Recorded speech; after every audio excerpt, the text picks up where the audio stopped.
Starting now, starting now. Hello, hello. What's up, everybody? Hope y'all are having a very Merry Christmas and a Happy New Year. John TheMorgile here, checking in for a Flat Earth and Fake Space Flat Sabbath for you. There we go. So why aren't we streaming? That is the question. There we go. What's up, Workhorse? Corey Murphy? Candy Franklin in the house? Desi Lightbulb? What's up, peoples? My Flat Earth peoples? Alright, looks like we've got audio and video coming through here. Starting now? Yeah, alright, sweet. So what's up, everybody? It's been a couple weeks off for me, so I got several things to talk about. Don't know if I'll be able to get through them all, but plenty to talk about for sure. Hope your guys' Christmas and Hanukkah and Ramadan and everything is terrific. And yeah, just making sure that we can still hear and see everything. There we go. Looks like it. Alright, cool. So yeah, what's up, everybody? Hope y'all are doing good. So we're going to talk about some fake space and flat earth stuff for sure. Starting off with some NASA news, because that's always fun, huh? So this is really brand new news from yesterday. So they say NASA's Moon to Mars plans, Artemis, which, yeah, we talked about Artemis a couple weeks ago, I think. The ancient Greek goddess of wild animals. Fitting.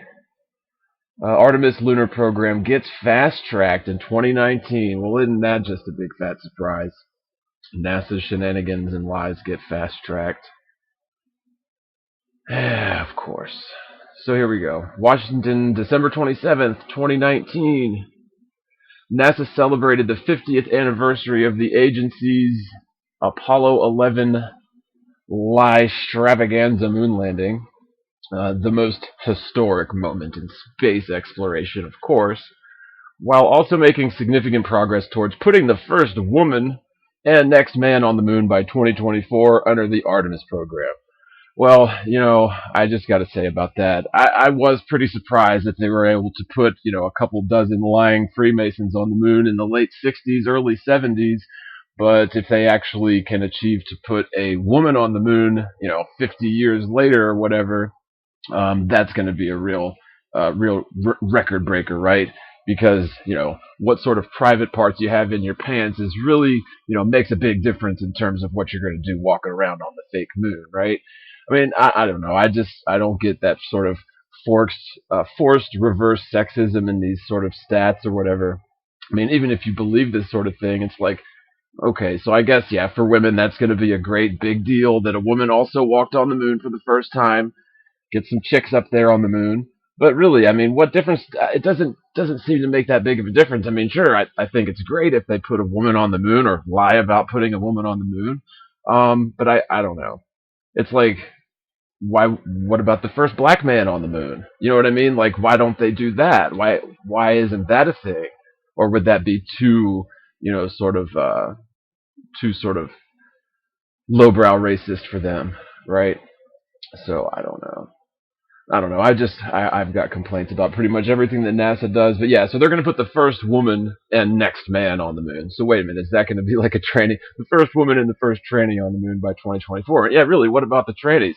We got to get all the L's, the G's, the B's, the T's, the Q's, the BLTs, hold the mayo. Ugh. So the article continues, through America's Moon to Mars exploration approach, Artemis, the wild animal goddess, gained bipartisan support this year among members of Congress. Of course, because faking space is always a bipartisan issue. The aerospace industry, as well as the international partners, including Canada, Australia, and Japan, and member states of the European Space Agency. So this thing, this whole thing, Moon to Mars exploration approach has got not only bipartisan support, it's got, just support all over the damn place from all of the fake space agencies and all of the Republicans and all of the Democrats, maybe even some libertarians in there. They say, quote, and this is a quote from, not really sure, the new administrator, new NASA administrator. All right, so 2019, quote, will be remembered as the year the Artemis program really became a reality. Oh, wow.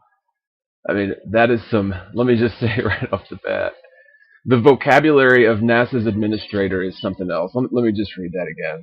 2019 will be remembered as the year the Artemis program really became a reality, with real spaceflight hardware built, U.S. commercial and international partnerships standing behind it, and hardworking teams across NASA and the world coming together like never before to quickly and sustainably explore the moon and use what we learned there to enable humanity's next giant leap, sending astronauts to Mars. End quote. Said NASA Administrator Jim Bridenstine, whatever. Now, first of all, that was like he used the word real 3 times in the, first and only sentence of that. Like, it was a total run-on sentence, but yeah, that's the guy we're going to pay millions of dollars a year to head our fake space agency. Is somebody that, clearly is a master of the English language, let me tell you. Anyway, I don't know. Why do I hate that guy so much, and I don't even know him? What does he say? So he continues on, while the Artemis program came into sharp focus this year, NASA continued to show what leading in space exploration is all about.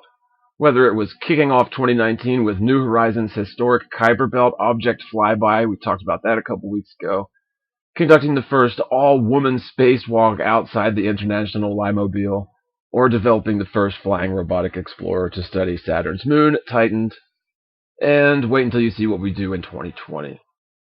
Yeah.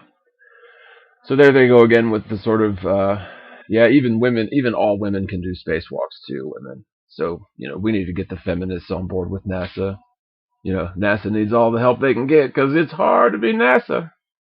So yeah, they're trying to basically pander to the feminists with that. But still, I mean, how long is it going to be before we get the first Chinese man on the moon? Chinese black man on the moon, whatever. Okay, so they say wait till you see what we do in 2020. I'll bet it's going to have something to do with stealing tons of money and laundering. Okay, so the article continues. The Office of the Chief Financial Officer received a successful clean audit in 2019, the 9th consecutive clean financial audit opinion for the agency. Yeah, we actually talked about that a few weeks ago as well, and if this is like a NASA term, then clean probably means it's covered in dirt and filled with pus, because that's how they do. But so they've got a clean audit 9 years in a row. And again, as I mentioned before, doing a whole lot better than the Pentagon, who has lost over $20 trillion. That's like some Professor Evil stuff, right? All he wants is sharks with laser beams attached to their frickin' heads and $20 trillion. So yeah, NASA's doing much more better in the fiscal department than the Pentagon, so that should raise a few eyebrows for anybody who knows anything about NASA. So anyway, he goes on to say, quote, throughout this year, as he has visited each of their centers, he personally witnessed their unparalleled commitment to raping and pillaging. No, I'm kidding. Unparalleled commitment to accomplishing their mission. The daily devotion of their employees makes them well deserving of this award, Burdenstein said. He says that he's honored to lead such a dedicated team of swindlers. They are what makes NASA the best place to work in government. Oh boy. So here we go. Finally, the article goes on to talk about the moon to Mars thing. So it says this year, NASA officially named the new lunar exploration program Artemis for the goddess of the moon and twin sister of Apollo. Okay, another way to put it would be the goddess of wild animals, which is what it said on Google, so I'm going with that. So it goes, under Artemis, NASA will send new science instruments and technology demonstrations to study the moon, accelerate plans to send astronauts to the moon by 2024, and establish sustainable lunar exploration by 2028. So what I find is kind of funny is like, okay, so it's 2019, 2024 is 5 years basically. So they want to accelerate plans to put people to the moon in the next 5 years.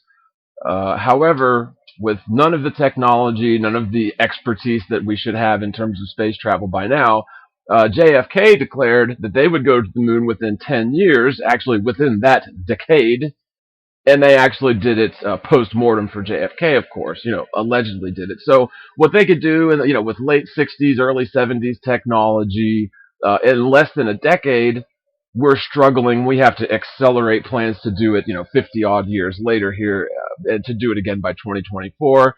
But there will be vaginas on board of the spacecraft, so it is going to be a lot different, right, NASA? I mean, come on. It's just ridiculous the way they throw that in there. Okay. So, yeah, establish sustainable lunar exploration by 2028. So basically, they just bought themselves another 10 years to where they can kick the can down the road and pretend to be doing things in science and space. And yet we all, maybe 10% of us that are living now have to die before we actually see them totally renege on it and cancel those plans like they always do. Or maybe they'll give us another faked mission like they did in the 60s and 70s. Who knows? So here we go. It says science and technology progress in Artemis includes, so this is where all of our hundreds of millions of dollars are going, allegedly. Okay, it says 2 sets of moon rocks, sealed since they were collected by Apollo astrolires and returned to Earth nearly 50 years ago, were opened for study. So they opened a lying time capsule. And so the first thing that hits my mind when they talk about these moon rocks, and I've actually pulled up an article here from 2009. This is the article talking about NASA's gift to the country of Holland, or maybe the city of Amsterdam. The title of the article is Moon Rock and Museum is Just Petrified Wood. Right. So it says Amsterdam. It's not green cheese, but it might as well be. The Dutch National Museum said Thursday that one of its prized possessions, a rock supposedly brought back from the moon by U.S. astronauts, is just a piece of petrified wood. I'm surprised it wasn't a flaming pile of crap, knowing NASA, but yeah, it was petrified wood. And I'm never going to try to say this name, but it's like the Rijksmuseum spokeswoman, Alexandra van Gelder, who oversaw the investigation that proved the piece was a fake, said the museum will keep it anyway as a curiosity. Wow. Maybe they're blackmailing some NASA. Anyway, then maybe not. It's a good story with some questions that are still unanswered, she said. We can laugh about it. Yeah, I bet you can. The museum acquired the rock after the death of former Prime Minister Willem Drees in 1988. Drees received it as a private gift on October 9, 1969, from then U.S. Ambassador J. William Middendorf during a visit by the 3 Apollo 11 astronauts, part of their quote-unquote giant leap goodwill tour after the first moon landing. Like, isn't that so funny that they're handing out totally bogus pieces of mementos from the moon, and they call it the Giant Leap Goodwill Tour. That is just so NASA. The Giant Lie Goodwill Tour. I like it. So it goes on. Middendorf, who lives in Rhode Island, told Dutch broadcaster NOS that he had gotten it from the U.S. State Department, but couldn't recall the exact details. He said, quote, I do remember that Drees was very interested in the little piece of stone, the NOS quote Middendorf is saying, but that is not real. I don't know anything about that. He could not immediately be reached for comment Thursday. The U.S. Embassy in The Hague said it was investigating the matter. The museum, I wonder whatever came of that investigation, right? The museum had vetted the moon rock with a phone call to NASA, Van Gelder said.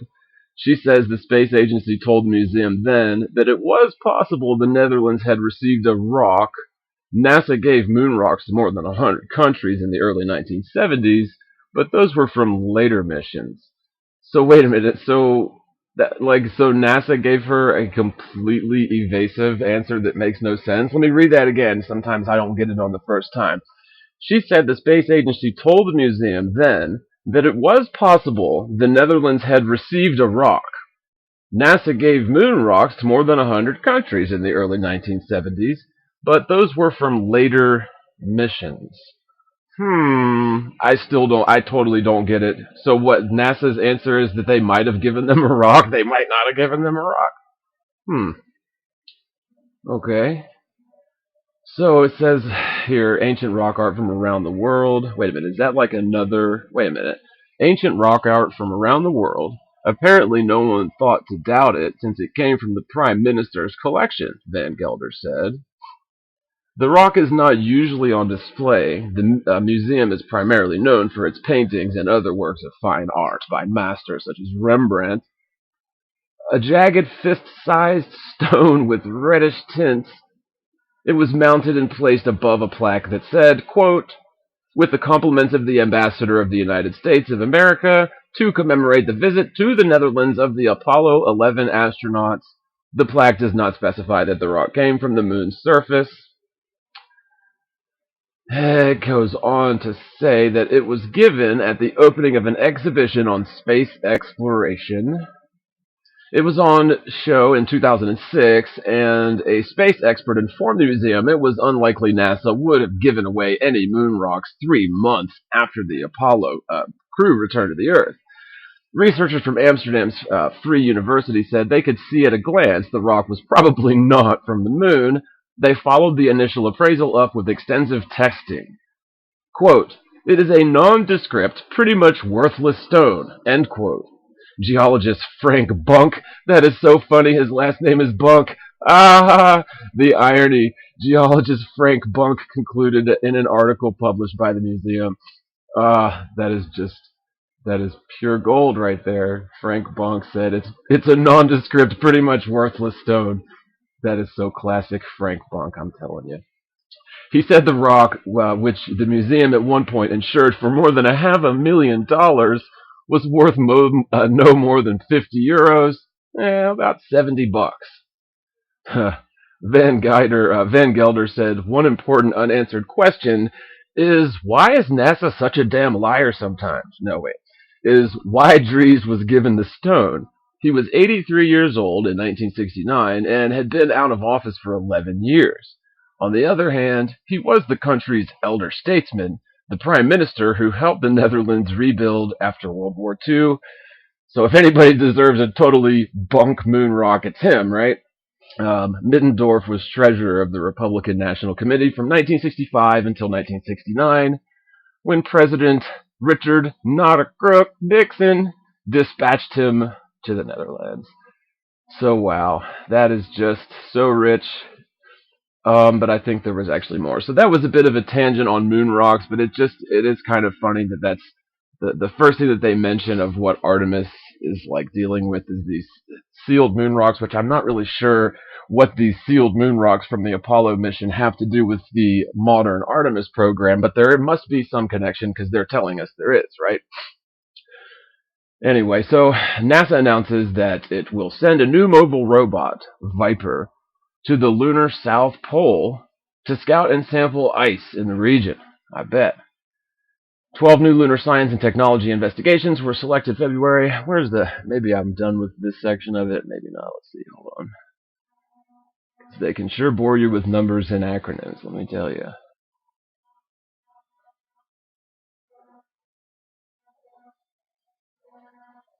Yeah, I mean, there's always so much in these things that's pure gold, but I don't think there was anything left on this particular topic that I wanted to mention. No. Okay, so let me close that too.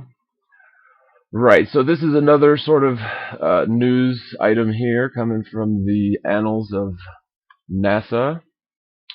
NASA and Boeing complete a successful landing of Starliner flight test. So this is pretty silly to me. Basically, you know how they've been faking re-entry in the Limobiles for the longest time. They basically send them down in these sort of capsule-looking things and parachutes, but they typically land them in the water, right? So now they're telling us that they have achieved this new milestone in space faking technology where they can actually land the damn thing on the land. So, and it only cost hundreds and hundreds of millions of dollars for them to achieve this, and But this is pretty big news. It says Boeing CST-100 Starliner spacecraft completed the first land touchdown of a human-rated capsule in U.S. history Sunday at the White Sands Space Harbor in New Mexico, wrapping up the company's uncrewed orbital flight test as part of NASA's Commercial Crew Program. So there's really nothing so interesting about this one in particular, other than when I just looked out of curiosity, how much is this going to cost? This Starliner flight development of the Starliner technology, where they can land the thing on the land. Well, the first thing I noticed was that under this calculation, the first 6 Boeing Starliner missions will cost NASA about $345 million each. So that's 6 times $345 million. That's a lot of money for the first 6. But then it says, while SpaceX's Crew Dragon will cost NASA about $209 million each. So, again, it's like, so what are they talking about here? So I thought that they're setting a record. They just landed this Starliner thing on the land for the first time. Oh, I hope I'm not bogging down. Let's see. Can you hear me? Can you hear me? Let's see. I just looked out of curiosity. Yeah, it looks like it's still good. Okay, sorry about that. So just, anyway, I kind of lost my train of thought. But looking at this, so this whole story is about the record that they're setting about landing this first time, this capsule on the land for the first time. However, and I think I clicked a link. I need to go back. But anyway, but the whole point that I'm trying to make is that SpaceX, also known as SpaceX, is doing the exact same thing at the exact same time, releasing a completely different news story. I think just 3 days more recently, so like basically at the same time as far as the news cycles go, that they're testing parachutes that are very similar to the ones that NASA is breaking records testing. So I don't know. It just brings me back to this whole idea that SpaceX is in a lot of ways supposed to be replacing NASA, because NASA is a government agency, and government agencies are by definition filled with bureaucracy and waste. And so the private sector, the good capitalists of the world, should be able to do everything better than government, which I sort of agree with in principle. Okay, but the point is it really saving us money if they're both doing the same things at the same times, but with all their own little acronym guys and their own little budgets? I mean, I don't know, man. It just seems like it's extra wasteful to have NASA and NASA's little sidekick or whatever, because it all sort of goes through the umbrella of NASA, doesn't it? But yeah, so the Boeing Starliner missions will cost NASA about $350 million each, while SpaceX's Crew Dragon seems to be like an identical sort of technology that they're developing and testing, will cost NASA, which that's an acronym for, or a euphemism for, will cost us taxpayers about $209 million each. So basically, we're spending 550 some odd $1 million per one of these tests, right? But the point is that really more cost effective with our money than just having one or the other do it? Like, I don't know. I just don't get it. But then again, if you're trying to apply logic to NASA and the space exploration agencies, then that is a bit of a futile thing, right? So anyway, I just wanted to point that out, that this little element of news really just, I don't know, it just gets under your skin when you see hundreds of millions of dollars being wasted on things that, really, is this really going to make that big of a difference? That, okay, so you don't have to fetch the lying astronauts in the ocean, you have to fetch them out in the non-accessible deserts of New Mexico? Is that really worth $500 million per deal? Like, what the crap? Like, wow. So let's read about this thing, because it has costed us a ton of money. So let's see, what are we paying for with our tax dollars? Boeing CST-100 Starliner spacecraft completed the first land touchdown of a human-rated capsule in U.S. history Sunday at White Sands Space Harbor. Space Harbor. Such a stupid term. In New Mexico, wrapping up the company's uncrewed orbital flight test as part of NASA's Commercial Crew Program. Starliner settled gently onto its airbags at 8 a.m. Eastern in a pre-dawn landing that helps set the stage for future crewed landings at the same site.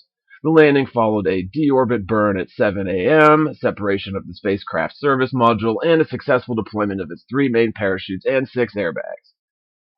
Congratulations to the NASA and Boeing teams on a bullseye landing of the Starliner. The hardest parts of its orbital flight test were successful. Of course they were. NASA said NASA Administrator Jim Bridenstine. I hate that guy more and more every time I have to read his stupid name. Sorry. For anyone else out there named Bridenstine, it's just him. So he says, quote, "This is why we conduct these tests, to learn and improve our systems." So wait a minute. So basically all the tests were successful. What he should have said is, "This is why we conduct these tests, to prove that we are never ever wrong, because we're NASA." The information gained from the first mission of the Starliner will be critical in our efforts to strengthen NASA's commercial crew program and return America's human spaceflight capability. Really? So wait a minute. So he's going with the, what's that guy, Don Pettit, position on this, that we literally lost our ability or maybe destroyed the technology to travel through space? So he's literally coming out and admitting that in so many words, and we know he's not the best with the words, but he is coming out and saying in so many words that we do not have the ability to fly through space. And again, let's read this again. And this is a quote from Jim Bridenstine, head of NASA. Quote, "The information gained from this first mission of Starliner will be critical in our efforts to strengthen NASA's commercial crew program and return America's human spaceflight capability." End quote. So he's basically coming out and saying that we cannot send humans through space. Coming right out and said it right there. We need to spend gobs and gobs of money, tons of money, infinite amounts of money restoring that ability, is what he's coming right out and saying. You really don't even have to read between the lines. He comes right out and says it. So there you have that. Although Starliner did not reach its planned orbit and dock to the International Space Station as planned, Boeing was able to complete a number of test objectives during the flight related to NASA's commercial crew program, including successful launch of the first human-rated United Launch Alliance ULA Atlas V rocket, checked out the Starliner propulsion systems, tested space-to-space communications, confirmed Starliner tracker alignments using its navigation system, tested Starliner's NASA docking system, validated all environmental control and life support systems, completed a positive command uplink between the International Space Station and Starliner. So every single one of these things is basically computer-related sort of things. The one physical thing that they were supposed to have done, allegedly, which was dock with the International Space Station, they did not achieve. So that makes you kind of wonder, I mean, knowing full well that there is no International Space Station up there, there couldn't possibly be, then we know that that's probably the main reason that this thing did not dock with it, right? But then all of these other things could just be, it could be simulated. Computers definitely have that sort of backdoor ability or whatever. Right. So continuing with the quote, "Today's successful landing of Boeing's CST-100 Starliner spacecraft is a testament to the women and men, not men and women, that would be sexist, who have dedicated themselves to ensuring Starliner can safely transport crews to the low Earth orbit and back to Earth." End quote, said Boeing Senior Vice President of Space and Launch Jim Chilton. I think that's what I wanted to cover in this section. Yeah, for sure. So let's close this out, and yeah, so that's just a whopping cost for these technologies, man. Whopping cost. All right.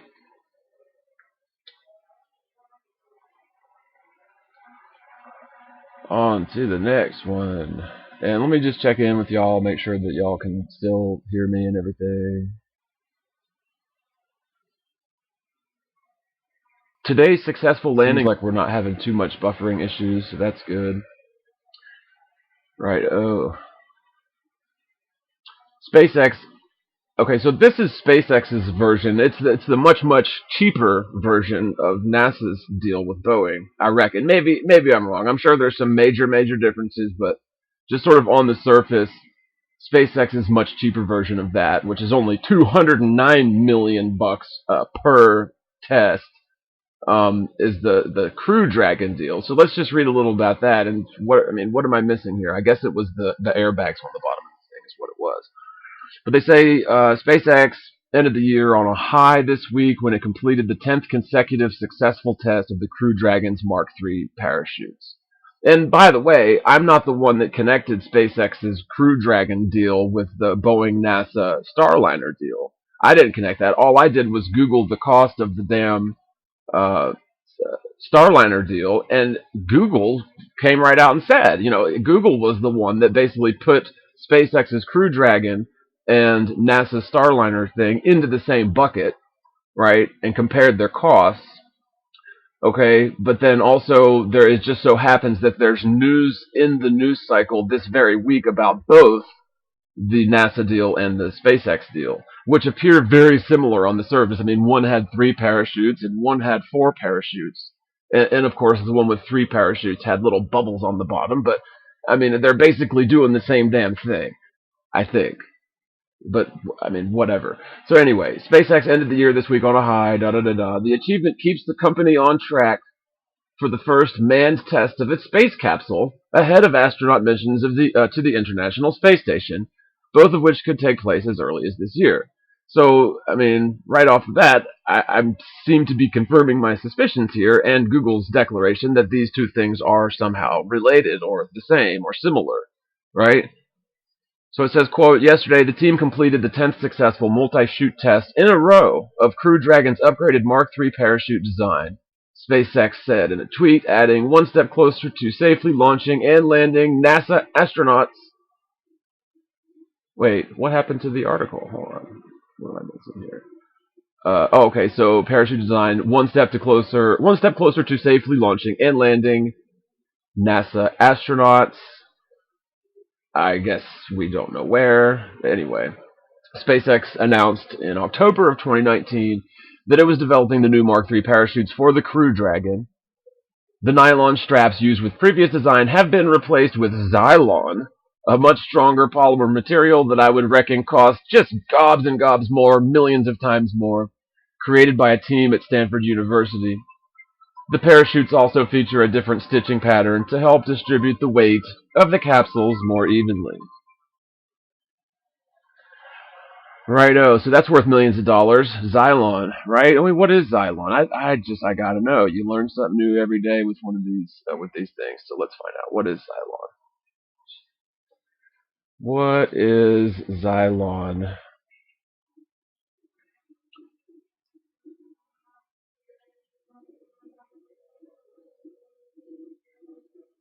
Sounds like something NASA would use, doesn't it? It's a much more expensive version of nylon, let me tell you. Right? The trademark name for a range of thermoset liquid crystalline polyalzaxazole synthetic polymer material was invented and developed by SRI International in the 1980s and is manufactured by the Toyobo Corporation. I want to know how much is cost of Xylon. I just gotta know. Because if it's NASA, they're going to find the most expensive thing they can get. Like, because that's the way to do it when you're laundering money. I mean, right? You got to keep it going, right? Okay. Xylon PBO, world's strongest synthetic fiber. I want to know how much does it cost, dude.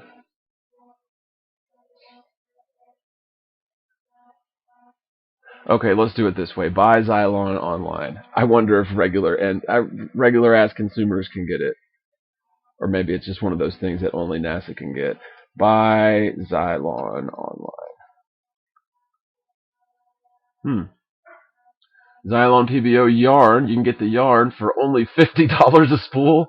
Wow, that is some NASA ass yarn right there, buddy. Nylon web belt with double G buckle size for only $450. Dude, now we know why NASA loves that Xylon, dude. It's $50 for a thimbleless thread. Oh my god. That is literally almost like the toilet seats for $5,000. It's almost that bad. Oh my god. Yeah, so Xylon damn sure ain't cheap, people. But NASA's got to have the best when they're faking space, right? Oh, well, see, this $500 one is made by Gucci, so maybe that's why it's so expensive. Can you get like a generic Gucci, like knockoff Xylon belt? Buy Xylon by the square foot.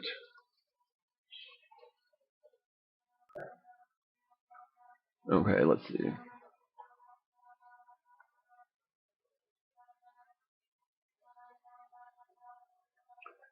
That is definitely Xylon. I want to buy it, or I want to pretend like I want to buy it.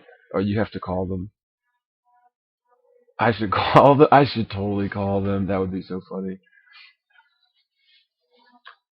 Call your ass.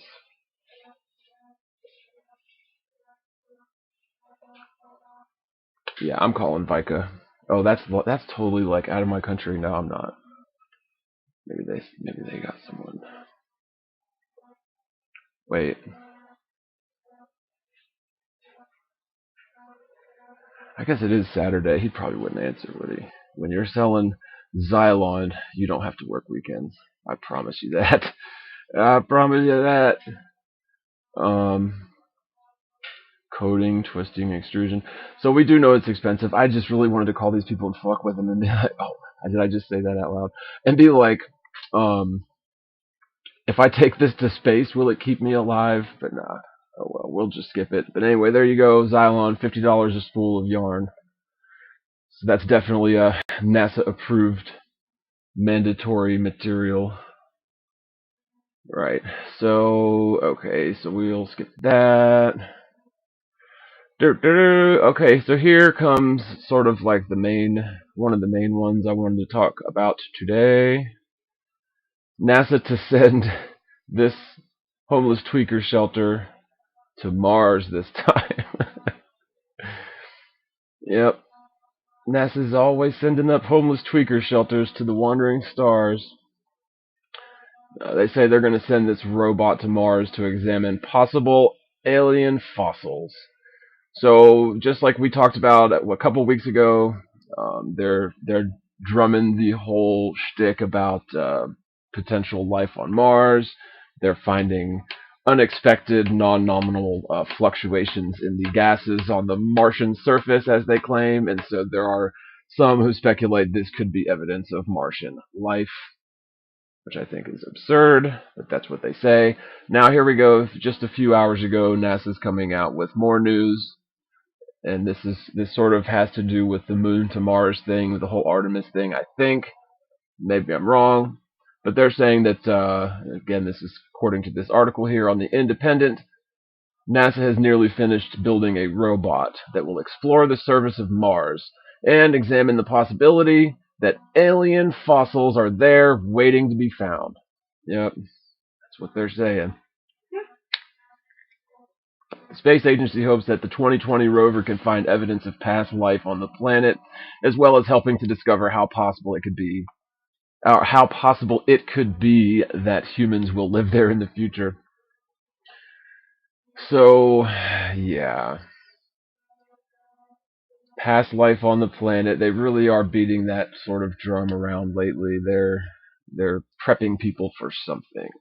I think they're probably going to try something, because wouldn't that just be like the biggest shot against flat Earth? Because certainly they're never going to come out and tell the truth, right?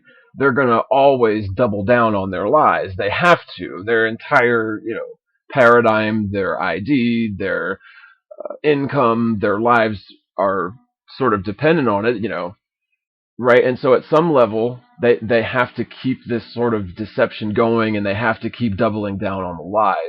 And I think that that's probably going to be the next thing that they try to do, is if they come out and announce publicly to the world, NASA or whoever comes out and says that they found life on Mars, then that's going to, I think that it could play towards their favor, right? I mean, they already have the advantage when it comes to the way that the news gets disseminated anymore. They basically just shadow ban everybody that they disagree with and prop up the voices that they agree with, or prop up the voices that they want to perpetuate that message, right? So they do have an advantage in that regard, but when it comes to really like wowing the public, it's the old "I Love Lucy" sort of thing that they have to deal with, right? So by the time they got through like the fifth Apollo missions or whatever, people were complaining that reruns of "I Love Lucy" were getting played over by live so-called spacewalks, right, and whatnot. And so basically, people get bored with NASA's fakery. You know, even though they have no clue that it's fake, they get bored with it because it is boring nonsense, right? And so they have to keep it spicy. And this seems like it would be a real ace in their hole, especially when you consider there's tons of people out there who fully subscribe to like ancient alien theory and the whole idea of intelligent transfermia and the whole Anunnaki Sumerian shtick that's associated with this. And so that would be, I think it would be a huge blow against the truth. I mean, of course, because it is a deception if they do what I'm saying here, hypothetically. You know, if they come out and reveal life on Mars, that's going to be a real blow to the truth in any sense, right? So anyway, where was I at here? So they want to find out, you know, that's why they're sending out this mission and making this announcement that the Mars 2020 rover will receive its official name next year. Oh Lord, we got to pay somebody millions and millions of dollars to come up with a name, right? But NASA has shown it off to the world during an event for the media that showed the robot was nearing completion. Right. So it says in February, it will ship the rover to Florida's Kennedy Space Center, where its three sections will be fully assembled. A July launch will send the rover to a dry lake bed on Mars that's bigger than the island of Manhattan. The four-wheeled, car-sized rover will scour the base of Mars's Jezero crater, an 820-foot deep, 250-meter deep crater thought to have been a lake the size of Lake Tahoe once the craft lands in February of 2021. The crater is believed to have an abundance of pristine sediments, some 3.5 billion years old, that scientists hope will hold fossils of Martian life. So yeah, they don't know what's in the dirt, but they know how old the dirt is, right? I mean, these scientists are good, bro. These guys are good. Let me tell you, because there were scientists studying the dirt on Mars for billions of years. Of course there were. So yeah, they know how old that dirt is on the surface of Mars. These scientists. Oh my God, it's hilarious. It really is hilarious to me how they just throw these facts out there as if anyone's ever going to come and falsify them. And like, here's my proof, haha, my proof that the dirt on Mars is not 3.5 billion years old. Like, what the crap? Wow. Okay, so continue with the article. Quote, the trick, though, is that we're looking for trace levels of chemicals from billions of years ago on Mars. Mars 2020 Deputy Project Manager Matt Wallace told Reuters. The rover will collect up to 30 soil samples to be picked up and returned to Earth by a future spacecraft planned by NASA. Now, wait a minute. Hold on now. Does that really make any sense to y'all at all? So, again, let me read that last sentence again. The rover will collect up to 30 soil samples to be picked up and returned to Earth by a future spacecraft planned by NASA. I mean, come on now. Is that really the most effective use of our launching shit to Mars, NASA? So we're going to send one multi-billion dollar Limobile to Mars to pick up the samples. And then, maybe like a decade later, we're going to send another multi-billion dollar Limobile to Mars to pick up the samples that it has collected. Like, wow. Like, can you think of like, yeah, honey, I'm going to go get some groceries, and then once I pick everything out, you're going to get the other car and come pick up the groceries, from the grocery store. And by the way, the grocery store is only 15 million miles away. Like, does that make any sense? Like, I don't know. Maybe we should have had SpaceX build the robot, right? But that's their big plan. hmm Their big plan is they're going to send this lying ass robot to Mars. They're going to pick up to 30 soil samples, and then it's going to sit there for 10, 15 years waiting for another Limobile to come and pick it up. So yeah, just real efficient use of our Space Force there, NASA. Real efficient, let me tell you. And maybe I'm wrong about 15 million miles. I'm not sure off the top of my head how far they say Mars is, but I'm sure it's a lot further than the grocery store, right? So it continues on. Yeah, I mean, that is just, to me, that is just so blatantly ridiculous that they would send the damn thing out there to pick up samples, only to have to wait there for yet another mission to come pick up the samples. It makes no freaking sense to me. But it says, quote, once we have a sufficient set, I would say, of brains, we'll put them down on the ground, and another mission, which we hope to launch in 2026. So now we're getting now near, almost 10 years from now. We're getting, 7 years, whatever, kicking the can on down the road for later. They're going to launch in 2026. We'll come, land on the surface, collect those samples, and put them into a rocket, basically. So wait a minute. So you're telling me, NASA, that you really have to wait another 5, 6 years to have another craft come and land on the surface, collect those samples, and this is the technical term for what it's going to do when it gets there. It's going to put them into a rocket, basically. End quote. So yeah, that makes perfect sense to me. NASA. It's hard to be NASA. I'm telling you, boy, it's hard to be NASA. So it says here, continuing on with this article, the findings of the Mars 2020 research will be crucial to future human missions to the red planet, including the ability to make oxygen on the surface of Mars, Wallace says. So by make oxygen, do you mean like build a tree? Like what are we talking about here, Mr. Wallace?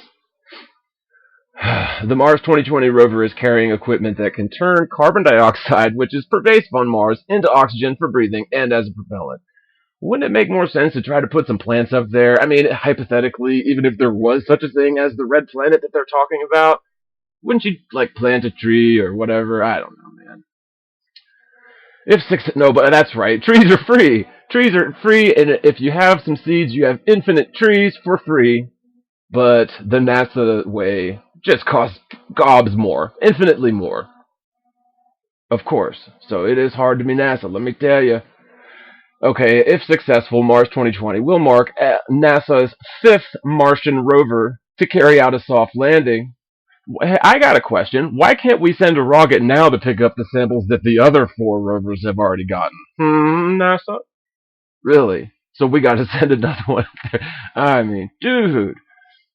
Carry a soft landing, having learned crucial lessons from the most recent Curiosity rover that landed on the planet's surface in 2012 and continues to traverse a Martian plain southeast of the generic-ass crater.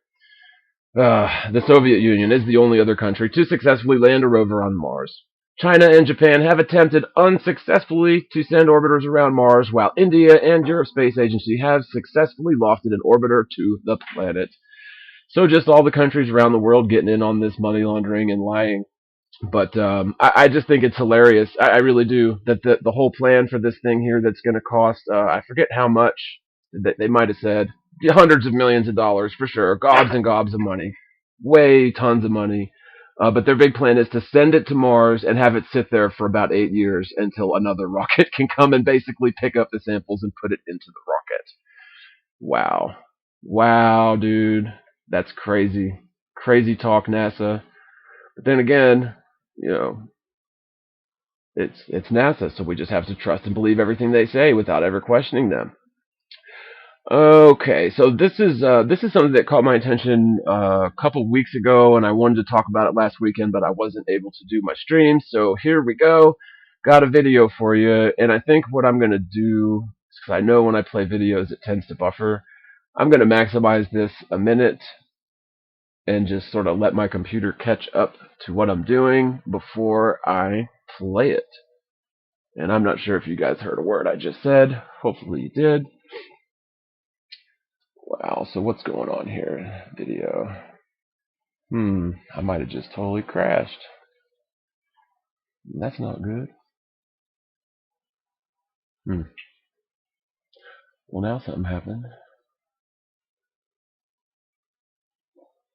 YouTube is now full screen. That thing is such a liar. Because it is totally not. Now, see, I don't know if I'm still streaming or what. I froze. Okay, go away. Wow. Oh, dude, my whole browser just fucking crashed.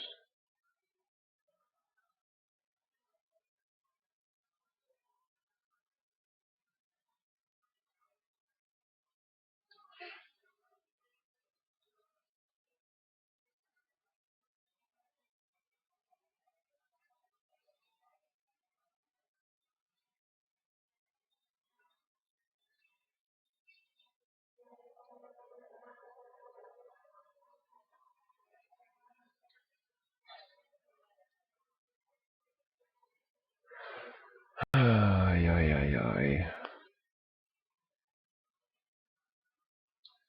It'll take 10 years to open up all these. Let's see, are we possibly still streaming? I highly doubt it.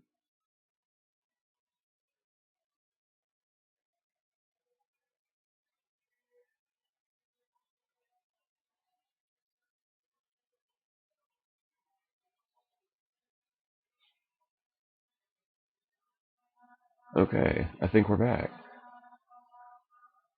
Okay, let's check in with the chat and see what's going on, you guys.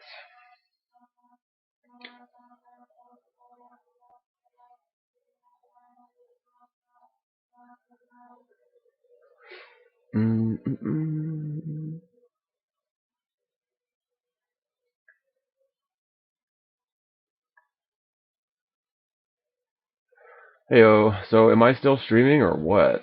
Let me know in the comments. Give it a thumbs up if I am. You can hear and everything seems to be going good. That would be terrific. Let's get this stupid ad.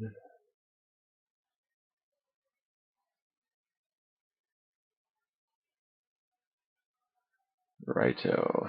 Okay, so do I actually have a stream? Still there. Okay, seems like you are. Yay. Okay, good. Okay, I think. Nice. Well, that was just ridiculous. So I try to watch a video for this stream and it crashes my browser. Alright. So NASA engineered a box to create the fifth state of matter in space. Introducing the Metal X, the easiest way for you to go from design to real metal part. These atomic physicists are about to create an exotic state of matter in space. They're sending commands to a special lab currently installed aboard the International Space Station that only operates when the astronauts are asleep. It's engineered to trap gas atoms and cool them to temperatures just a hair's edge above absolute zero. When it gets this cold,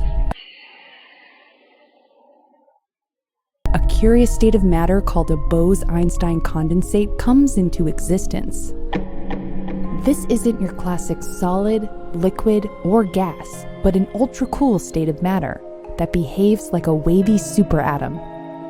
Making them in space is an opportunity to hold a and that's the technical term, by the way. Behaves like a wavy superatom. Just saying.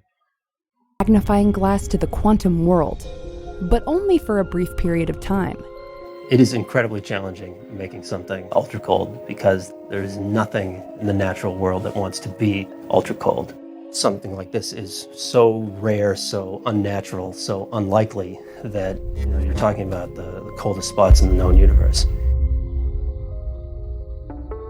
The quest for colder temperatures has gone on for over 100 years. The scientists kind of steadily working to get colder and colder temperatures. And by cold, we're talking seriously chilling. Nanokelvin is a billionth of a degree above absolute zero, and picokelvin is now a trillionth. Strange and curious things happen when we get atoms to ultra-cold temperatures. But to understand why colder regimes are an exciting playground for scientists, we have to wade into some quantum mechanics. Quantum mechanics tells us that everything has both a particle and a wave nature to it. And so at normal temperatures, atoms just kind of act like little billiard balls. As we cool a gas of atoms, we lower its momentum, and each particle's wave nature starts to become more and more pronounced. And if you get cold enough, These wavelengths get so large, these atoms really start to blur together. And at that point, this strange new state of matter occurs called the Bose-Einstein condensate. Bose is the person that really came up with the breakthrough to show that particles called bosons behave in this collective way. Einstein predicted that this state of matter would exist, but he thought it was at such a ridiculously low temperature that you would never be able to actually observe it. this was back in the 1920s when quantum mechanics was the new revolution on the scene. They didn't have the technology to wrangle atoms just yet, but eventually, Understanding quantum mechanics gave us lasers, semiconductors, transistors. In the 1980s, people discovered ways to actually use lasers to cool atoms to incredibly cold temperatures. Most people's intuition is that you shine a bunch of lasers on something, it makes it hotter. but by tuning a laser to a particular resonance frequency, scientists can slow down the motion of an atom, which essentially cools it. Then in the 90s, people started developing these techniques to move those atoms into magnetic traps and then use this other technique called evaporative cooling to get to still colder temperatures. Evaporation relies on losing atoms. And you need atoms to go away to get out of the trap and carry energy with them. After decades of technical progress, teams finally made Bose-Einstein condensates in the lab. They lasted inside a trap for a glorious 15 to 20 seconds. It was clear that gravity had a big effect on these systems, and it would be interesting to do these types of things in space, even though it was totally crazy to even think about that. We're confining them with magnetic fields, and the magnetic fields themselves are changing and perturbing the atoms. So we would like to turn off the fields and just study the atoms on their own. But of course, in gravity, they just kind of go plop. Okay, so just to kind of distill, and there's probably hours of stuff to talk about in just what we heard of how ridiculous is the whole thing, you know, my stance on atomic theory. But basically, where we're at right now is these guys are very excited about cooling things down to super low temperatures. And basically, they have a method where they basically trap these particles in a magnetic field, and it allows them to cool them even more. However, if they were to do this without any sort of, we'll use the word gravity, so if things don't tend downwards, then they could do it even better without the magnetic fields, right? And so, really, the whole idea here to do this in space is to get rid of gravity, right? But here's the thing. Okay, first of all, when they're in space, NASA, let's say the ISS, orbiting the Earth at some 250 miles in altitude, they're supposedly at, guess what level of gravity they're supposedly at there, floating around in gorilla suits. Well, it's upwards of 95% gravity. So they have not escaped the Earth's gravity. That's not why they claim to be able to float around in their Limobiles. Has nothing to do with escaping gravity. It has to do with their orbital velocity, according to them. So they're allegedly traveling around a curve at thousands of miles an hour in order to basically negate the effects of 95% gravity. Okay? So, like, take a tennis ball in your hand and toss it up in the air, you know, to where you can kind of see it at its zenith. You'll notice at the very zenith point that tennis ball is in the air, the force of, we'll use the phrase gravity, and the upward velocity sort of come in balance. And there's a split second where it essentially becomes weightless in the air. Same thing if you go over a hill just right, going fast in a car, you'll be weightless and kind of lose your stomach a little bit. That's essentially what they're saying is going on with orbit. It's basically perpetually falling around the Earth. So, like, if you throw a tennis ball as hard as you can forward, it has an arc where the forward velocity is sort of overcome by the downward tendency in a gradient to where it arcs to the ground. However, if you were to throw that ball hard enough, assuming hypothetically that the Earth is a ball in space, If you were to throw that ball hard enough and far enough, that arc would be greater than the radius of the Earth, and so hypothetically, with enough velocity, that tennis ball would orbit the hypothetically spherical Earth. But it doesn't escape gravity. They don't even claim that. However, this is exactly what this sort of scientific experimentation is sort of shooting for. But what makes it so funny is how NASA handles this. Assuming that they're going to even put this thing up there in the LISS, which is a big damn stretch, seeing how the LISS doesn't actually exist. But assuming that they're going to put it in there, where do you think NASA's going to put it? Because again, the whole thing to this is you have to have a very stable medium with zero gravity, right, in order to do these measurements. Turn off your magnetic fields so that basically your particles that you're cooling are suspended not by the magnetic field any longer, but they're suspended by the zero gravity environment of fake space, right? So anyway, let's just continue playing this because I just think this is absolutely hilarious. And that's why putting a lab in space offers a unique advantage. You can shut the trap off and these matter waves remain floating. We think we can get to a new regime of even colder temperatures for even longer amounts of time and make really sensitive measurements. And that's where this engineered quantum mechanics box comes in.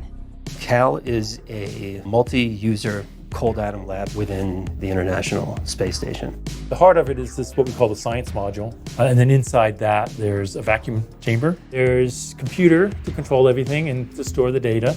There's electronics to drive magnetic field coils. And then there's a whole suite of lasers. We have two species that we're trying to trap, both rubidium and potassium. The reason we like to cool those is because they've got one electron in their outer shell. You want to be able to continually drive excited state, ground state, excited state, ground state while you cool these atoms. So we have this little small vacuum that has this little atom chip on top of it, and then that's mounted inside an assembly that steers all our laser beams. For cold atom physicists who are used to tweaking their experiments, building a lab that could operate remotely was a huge milestone.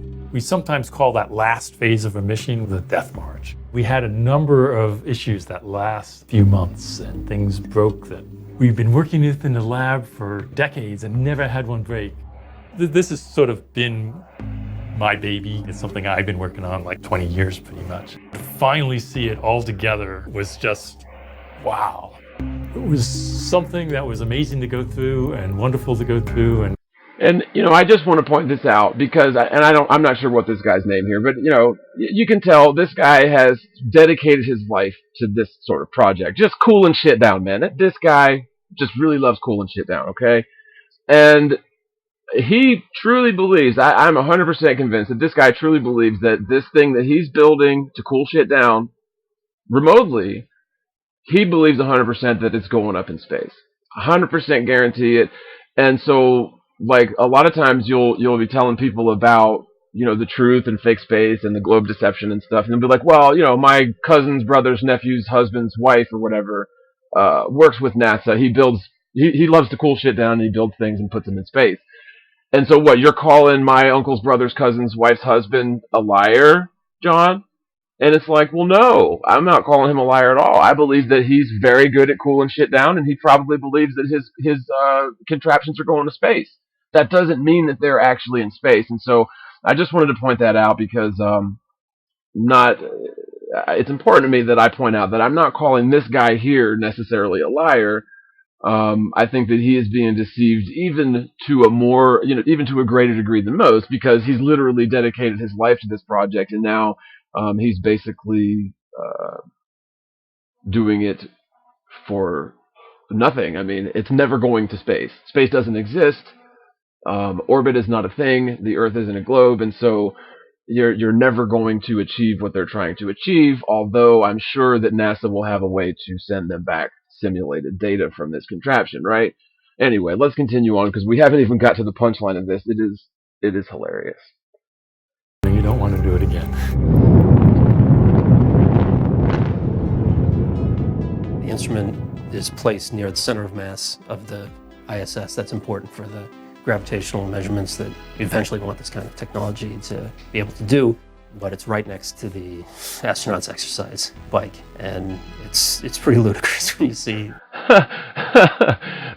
they put it right next to the NASA astronauts' exercise bike on the ISS. That to me is one of the funniest things I've ever heard when it comes to NASA lies.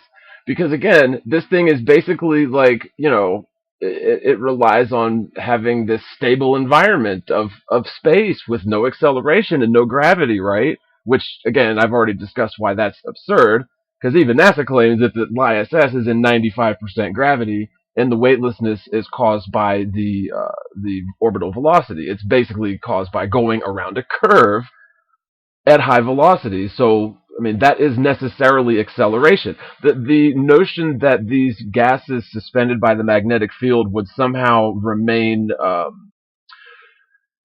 motionless relative to the rest of the craft is absurd. It really is, because the gases suspended in this vacuum chamber would instantly start hitting the walls of the thing, because again, gravity would be acting, hypothetically, gravity would be acting on the spacecraft far differently than it would be acting on little diffuse particles of gases inside of this vacuum chamber. And so you wouldn't have this perfectly stable environment that they're looking for in this test. And so, of course, what does NASA do? They just go way off the rails and put it right next to the damn exercise bike, so that every time the Liar-Knots are exercising, it's just giving these scientists on the ground like messed up data. So what does that tell me? Like, these scientists like, NASA, we don't know what to make of this data. Why we're getting all this interference? What could that be? And NASA's like, oh, well, maybe it's because we were working on our quads this week. Oh my God! These videos of the shaking that's going on nearby. So it runs during the crew sleep period. That is so funny. Hey, but you know what they say, man? It's hard to be NASA. When these LED lights switch on, We make the sample, and then we release it. We snap off our magnetic fields. The gas will start to expand. You shine in a final laser pulse that blasts the cloud apart, and then you collect this light that includes the shadow of the atoms on a CCD camera behind them. And then tens of microseconds later, you send in another pulse that's a reference image. You subtract the two, and you get a density profile of the atoms that were there. We're always anxious to see as soon as possible the images coming down. To detect that it's a Bose-Einstein condensation, there's certain signatures that you look for. It's a very sharp transition. Virtually every day we go down there and we turn it on and we run a sequence to make Bose-Einstein condensates. We're sending up an upgrade for Cal, and the new capability is going to allow us to have something called an atom interferometer, which is a really amazingly sensitive sensor for things like accelerations and gravity. And this is probably, in the long term, the most important thing to come out of using cold atoms in space. interferometers are sensitive tools that use the wave-like nature of atoms to make precision measurements of a given environment. They're great instruments to tackle some of the universe's most stubborn mysteries. Some of the teams are going to do studies of Einstein's equivalence principle. The Apollo astronauts, did the first one of those in space. They dropped a hammer and a feather and showed that on the moon they fall at the same rate. Oh, that looks so terrible nowadays. A rubidium atom and a potassium atom. We can read the that experiment where they drop the hammer and the feather on the soundstage dressed up to look like the moon. God, that looks bad. That just really doesn't hold up at all, does it? Let's watch that again, because that's just terrible. And this is the sort of thing people point to as proof that we've been to the moon, is this garbage. I don't want to maximize it because it'll probably crash the stream, but this is pretty bad, guys. The Apollo astronauts, did the first one of those in space. They dropped a hammer and a feather and showed that on the moon they fall at the same rate. And dropped a rubidium atom. Wasn't it a lead feather? Isn't that what they said? Maybe I'm wrong. It was a lead feather, wasn't it? We can read them out with laser beams using this atom interferometry technique. As a general rule, you should never bet against Einstein, but there is this fundamental conflict. Yeah, because that's the number one rule of science, is Einstein is always right. Between his theory and what's called the standard model of quantum physics. And if there's a problem, that problem could be all the way back in the assumptions that the theory was built on. Einstein's equivalence principle is a fundamental tenet of general relativity. You're testing this fundamental tenet of general relativity with quantum mechanics.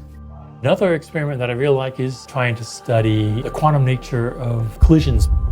It gets to one of these, I think one of the really profound questions in physics is the basic laws of physics. They're simple. You have just a few fundamental particles and they interact by these few simple rules. I think that covers the things I wanted to mention about this particular video, and I will put I'll put a link in the description. Let me do that now so I don't forget. 1 second, y'all.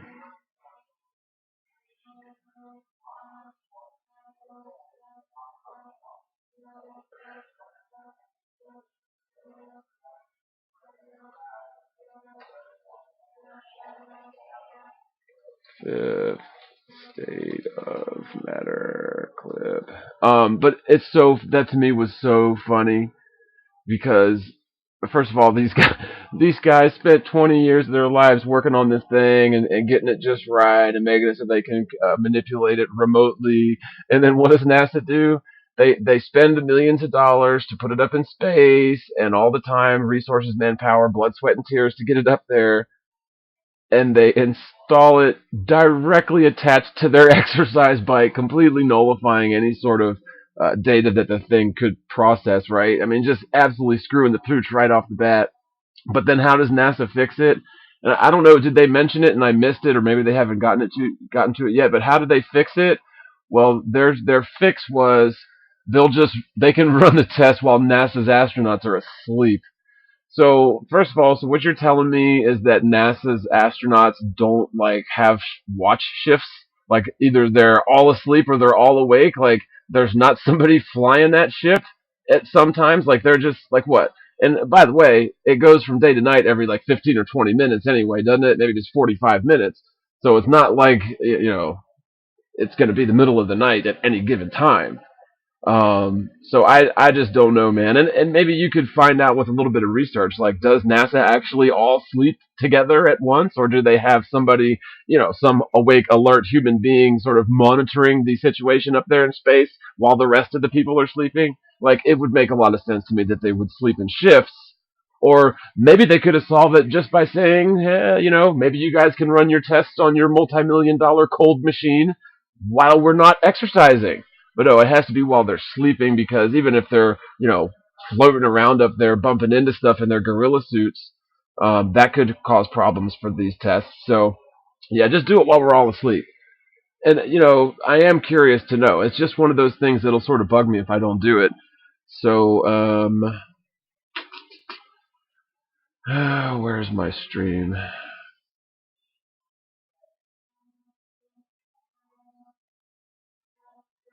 There we go. Right. So, yeah, just absolutely ridiculous. More nonsense from NASA. And, I do understand cold temperatures. I do believe in cold temperatures, but unfortunately, I don't believe in Einstein-Bose particles, Higgs-boson particles.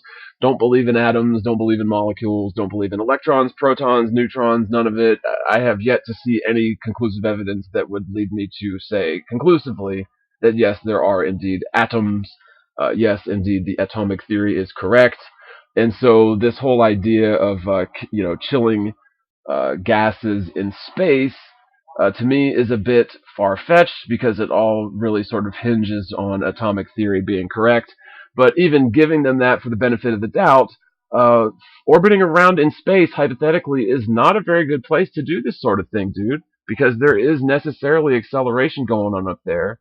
And unless the diffuse particles of gases in this little vacuum chamber, in this little magnetic field machine or whatever, unless they are interacting with the Earth's gravity similarly to the LISS, which is impossible, then there would be acceleration relative, between the gas inside and the exterior of the craft. There would have to be, and so it doesn't solve the issues that these guys seem to think that it would. But everybody seems to believe for some reason that once you get up into space and you're orbiting, that there's a zero frame of reference for everything that's around you. However, to me, that's absurd. I mean, you're flying around in a machine around a curve, going thousands of miles an hour, and unless you're fastened to that thing, if you're just hypothetically free floating in it, you're going to start tending towards the outside of that trajectory relative to the rest of the craft. And the same exact thing would occur if you were talking about little particles of gases inside a vacuum chamber there, right? I mean, think about it. I don't know, what's a good analogy? So, like, okay, if you're in a car and you're going around a curve pretty fast to the right, you tend to go left. It's called inertia, right? So if you're in a car turning right, you tend to lean left. It's just as a natural thing. That's your inertia acting.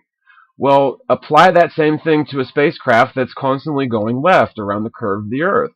Unless you're buckled into that thing, you're going to tend towards the outside of that turn. You still have inertia even in space, hypothetically.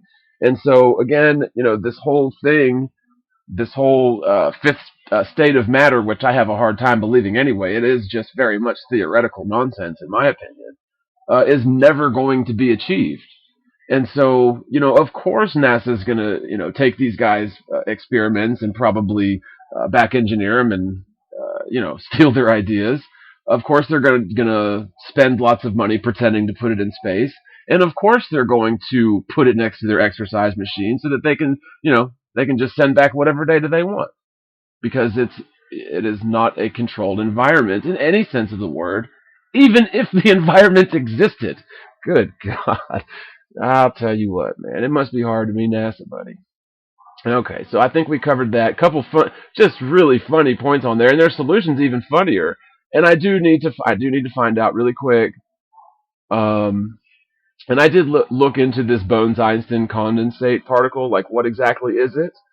You're gonna need a dictionary and a couple of days to look up a bunch of words that you've never heard before. So, yeah, it is pretty complicated, and I would mention that it has not really been demonstrated. Otherwise, why would they be sending up the astronauts to oversee these experiments underneath their exercise machine, right?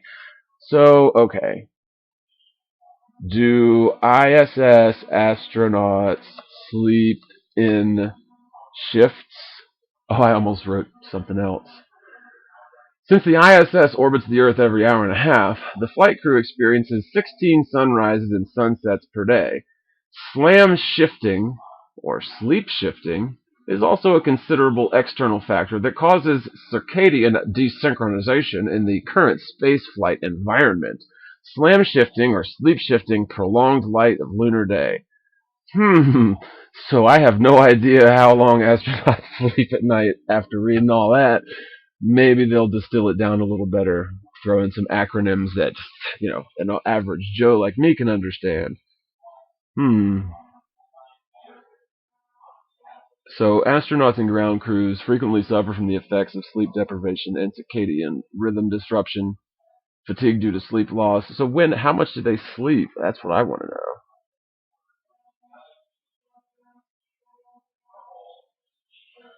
Okay, sleeping in space requires that astronauts sleep in a crew cabin, a small room about the size of a shower stall. They lie in a sleeping bag, which is strapped to the wall. Astronauts have reported having nightmares, dreams, and snoring while sleeping in space. Space. Sleeping in crew accommodations need to be well ventilated, otherwise astronauts can wake up oxygen deprived and gasping for air because they're tired of their entire lives being lies. No, it doesn't say that actually. But no, it's not going to tell you. Wouldn't it make sense? Like, I would just be willing to bet that if you had to press NASA and ask them, so you're telling me that all of your astronauts are asleep at the same time on the ISS? So who's flying the ship, NASA? Who's flying the ship? So wouldn't it make sense, like any other sort of military operation, that they would sleep in shifts, right? I mean, come on, guys. But no, so their solution to the exercise bike problem over that guy's life's work was, you can just do it while we're asleep. NASA's like the worst roommate ever. Okay. So where are we at here? Oh yeah, I know where I was at. So I was reading through some comments. I was going to try to respond to some, and there was one. Well, there's a couple. So yeah, we'll read this one because this is so funny. I love it when globetards insult me and just get their words all wrong. It makes my day. Actually, I think it's made my year. This one here. So Andrew Graves, the globetard of the day, says, truly amazing the amount of condensation and arrogance in this man's voice.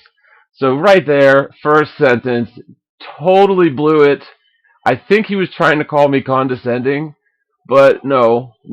He goes the complete idiot approach and says, truly amazing the amount of condensation and arrogance in this man's voice.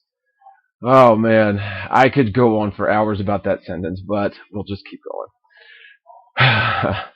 Couple that with the utter lack of knowledge.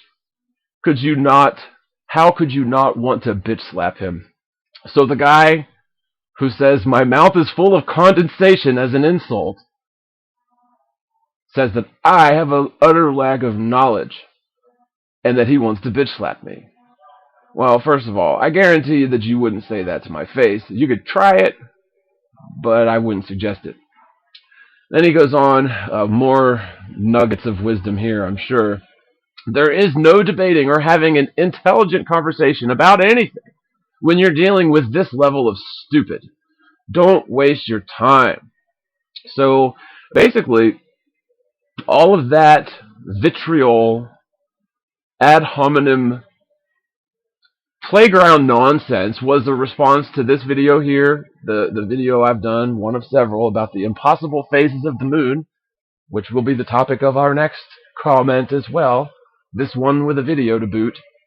But so yeah, basically what his response to my assertion that you should not be able to see, well, for example, the full moon overhead during broad daylight. His response is that I have a mouthful of condensation and I'm arrogant and I am lacking knowledge and he wants to bitch slap me. There's no debating me or having intelligent conversations with me about anything when I'm this stupid. And so basically doesn't even attempt to touch the subject matter of the video at all. But it is kind of funny that he just totally screws up his insult starting in the first 5 words. Okay? But that's, it just makes you want to read comments, doesn't it? When these people can't even get their frickin' insults right. I mean, I like a good insult as much as the next guy, man, but come on, dude. At least get your shit together a little bit. Okay, so this is a response to the same video, and it is the same sort of, well, no, this is way different, but it's nonsense, and we'll demonstrate that. That's really glad that I caught this one looking into these comments today, because I've actually already got the video queued up here. So this guy from Jesse says, I used white modeling clay and a stick to make a scale moon-earth model and used a spotlight. The globe model works. I think your mistake is not realizing how far away the moon is.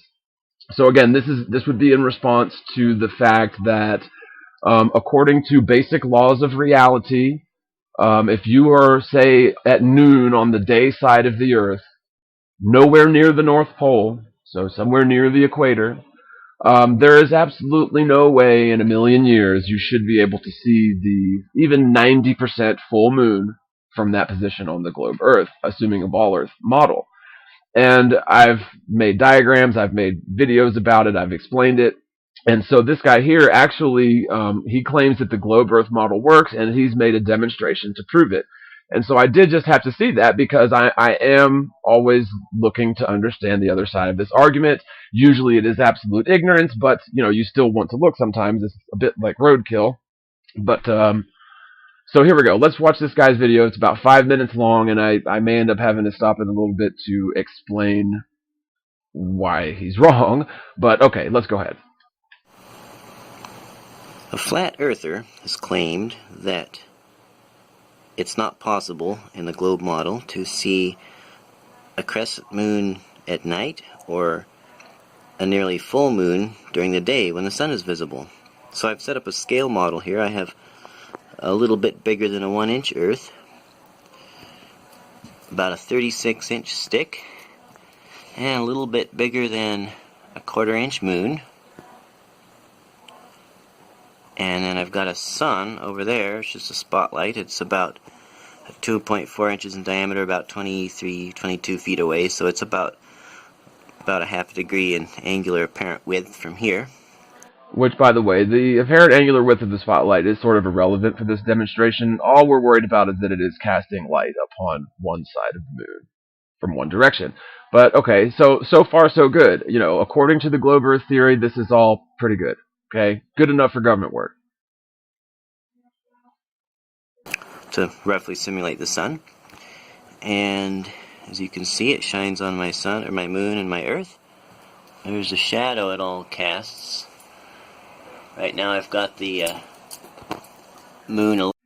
Okay, so here's a big problem right here. First of all, you've got here's the Earth, here's the moon.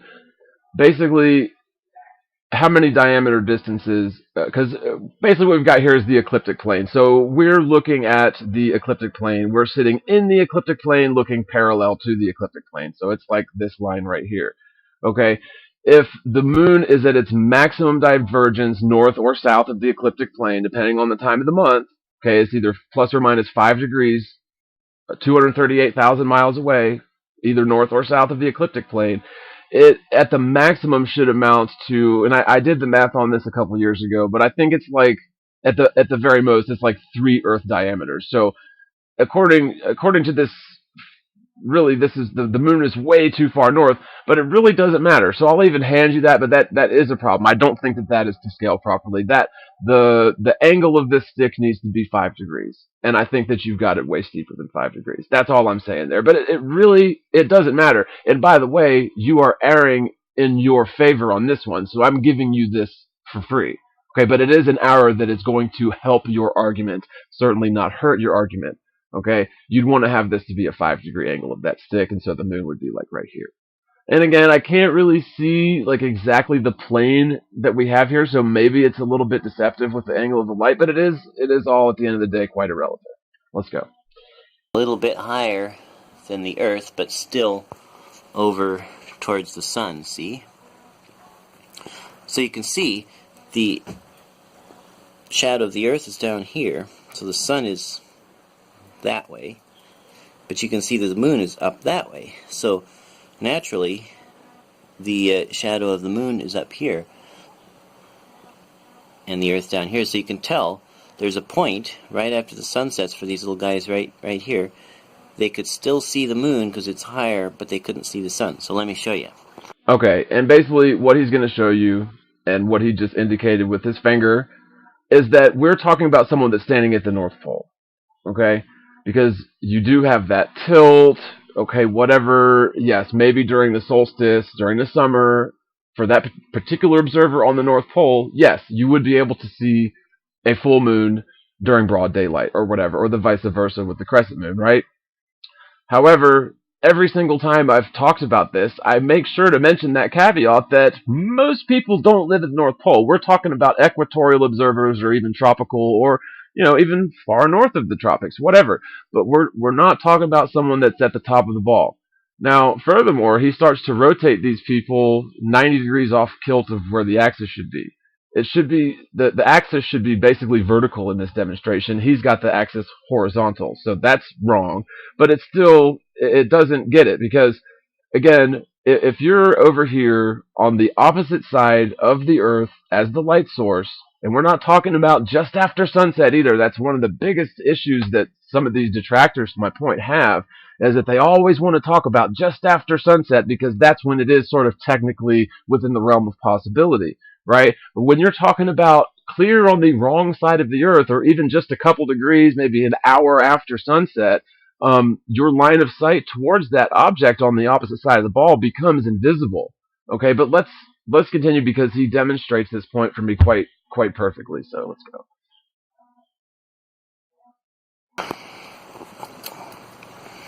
So here we are. Oh, I have little black dots drawn to be the observer. So as the Earth rotates and the sun sets, okay, that's what. Okay, now the camera's here, right close to the Earth. Okay, now here's a problem that I have with this. First of all, you are being a camera, so you are observing this situation. Your eye of physics is a camera that is, to scale, thousands and thousands of miles elevated off the surface of this Earth here. Okay, you would need to be a little dot on the ball. Okay, and so the way that you're pointing the camera kind of goes to show that you don't understand the point. But furthermore, you're trying to get a line of sight towards the moon in this example over the North Pole, sir. you'd have to be, in order for this to work in any realistic sort of or any accurate sort of demonstration, your observer would have to be, let me back it up a hair so we can see. The ball would not be spinning this way, it would be spinning like this way. The axis would be vertical, more or less. Okay, so the ball would be spinning this way, and if you're, say, near the equator, you're over here, how are you going to see around the North Pole, dude? Okay, even if it was the summer solstice, okay, it doesn't work. And the fact that you've got your camera some 10,000 miles in altitude above the Earth goes to show that you're not really putting yourself in these little dots' shoes here, sir. So you've got the camera pointed in the wrong direction, and it's thousands of miles, relatively speaking, to scale, thousands of miles in altitude above the ball Earth. But again, you're trying to say that they would see it over the North Pole. Okay, well, what if you're down here, and what if it's, say, 11 o'clock or 11:30 in the morning, okay, broad daylight, and you're seeing, well, I guess we'd be over here now, sorry, and you're seeing the full moon overhead, so somewhere over here, when it should be clear on the opposite side of the Earth. And no, you're not going to see over the North Pole when you're anywhere near the tropics or the equator. That's absurd. And so, although I do like the demonstration that you've done, you've got a lot of problems with your setup. First of all, the axis of the Earth is spinning the wrong direction. Also, you've got your observer at the North Pole. But the fact of the matter is that these little dots are supposed to be the observers. And once they get, sure, a couple degrees past this sort of zenith point, even with your sort of half-assed rotation, once they get past that sort of zenith point, their line of sight towards the moon would be gone. And what I'm telling you is I've seen the 100% full moon at like noon going overhead, dude. My whole life. It's happened dozens of times. And sort of the same thing goes for the inverse of that, which is a crescent moon in the middle of the night. It should be clear on the wrong side of the Earth, and yet it is somehow overhead. And again, we're not talking about the twilight hours or just, sandwiching the twilight hours. We're talking full clear into the broad daylight or full clear into the middle of the night, depending on, which phase of the moon you're talking about. So let's continue on. We'll finish this one out. If it will. I don't think it will. That's not good. Okay. Well, there it goes. That's what. Okay, now the camera's here, right close to the Earth. And where did the Earth go? Ha. Okay, and the sun has just set. It's now night where we are, but we look up and we can still see the moon. Okay, again, any sort of semblance of scientific controls goes right out the window when I can deal with the axis of the Earth's rotation being in the wrong direction. Sure, that's fine, whatever. It's just for demonstration purposes. But when you've got the camera literally, like 5,000 miles away from the Earth to scale, shooting back towards the moon, it shows that you're not really getting this. Because if you are a little dot on this ball, your horizon is going to be like right there, dude. You're not going to see, you can't see through the ground, right? Can you see what's behind you when you're facing forward? Even if you tilt your head up 90 degrees, you still can't see what's behind you facing forward. And so, like this demonstration, it goes to show that you're not really giving this a fair shake, because your camera is facing in the wrong direction, and it is tens of thousands of miles in the wrong place. Really, it truly is. That's just absurd that you would do that. Now we zoom in, and if we could get it to focus.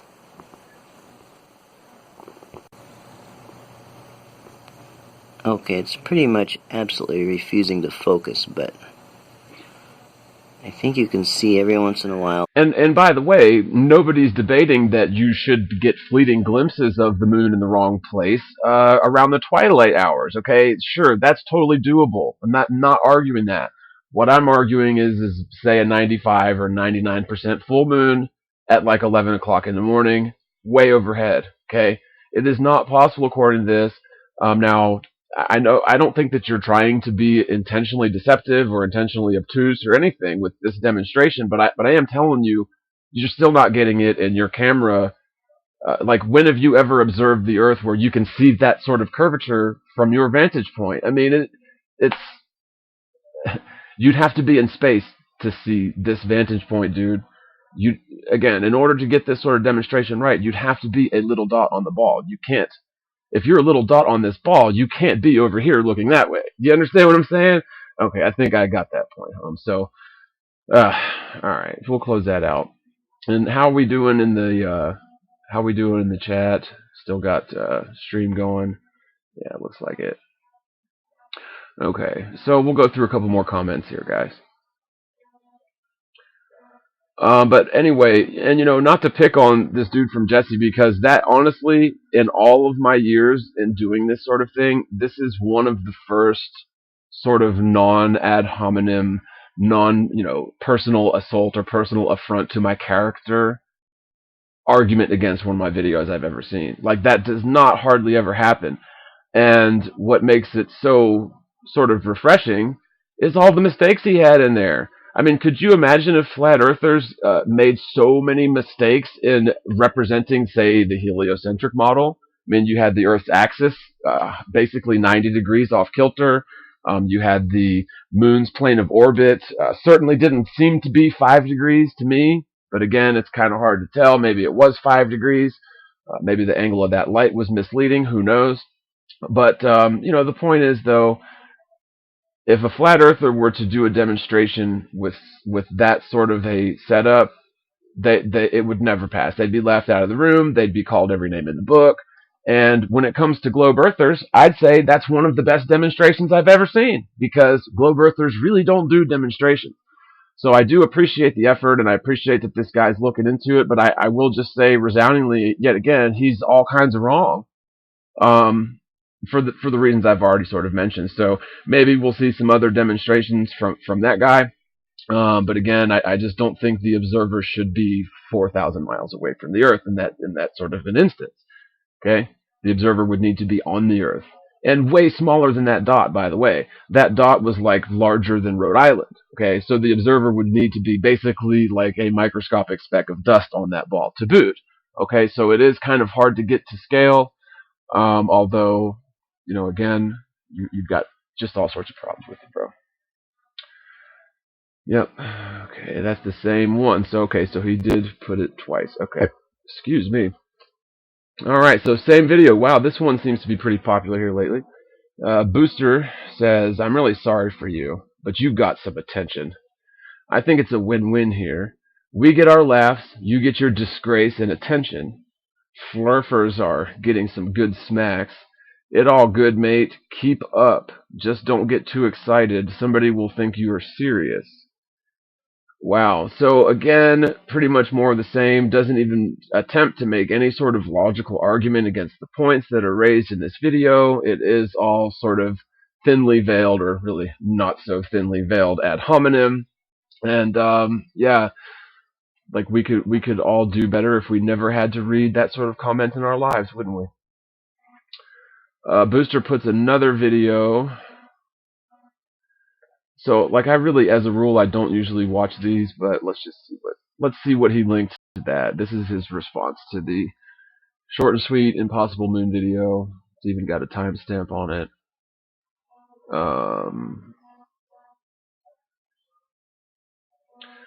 How I prove the Earth is round with my bike and 2 sticks.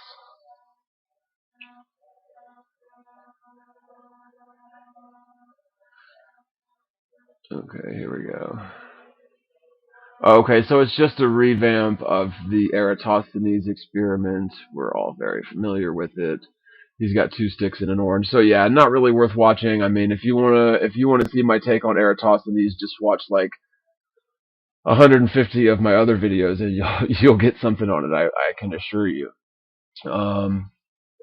Okay, so Winter Song says, okay, so emails on WikiLeaks are less credible than the flat Earth theory. Right? You know what? Now I wonder if you are a paid troll only here to discredit people who research stuff like 9/11 and Pizzagate, because there's so much more meat on the Pizzagate thing than flat Earth. The latter is only ludicrous. Okay, well, here's the thing, man. And by the way, that David Seaman stuff. Let me start over.